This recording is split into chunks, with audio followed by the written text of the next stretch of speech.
Vande Mataram.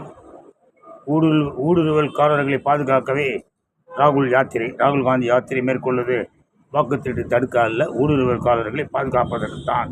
Apollo பிச்சைக்காரன் அமித்ஷா.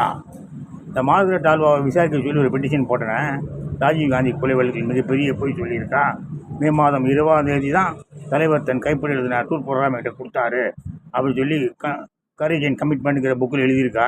ஆனால் ஆக்சுவலாக அவள் தான் மே மாதம் 17ஆம் தேதியே 2 தடவை மரகதம் சந்திரசேகருக்கு ஃபோன் செய்து ராஜீவ் உன் தொகுதிக்கு வர ஆசைப்படுகிறார், உடனடியாக கூட்டம் ஏற்பாடு பண்ணு அப்படின்னு சொல்லி கட் அண்ட் ரைட்டாக சொல்லி மீட்டிங் ஏற்பாடு பண்ண வச்சது அந்த அம்மா தான்.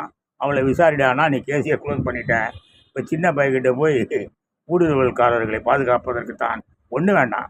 அந்த மார்கரெட் ஆல்வா பெட்டிஷன் எடுத்து திருப்பி மார்கரெட் ஆல்வா கூப்பிட்டு துணிவு இருந்தால், ஆண்மை இருந்தால், தேசபக்தி இருந்தால் கூட்டி விசாரி. சரிதானா? இந்த மாதிரி புலம்பாதுங்க.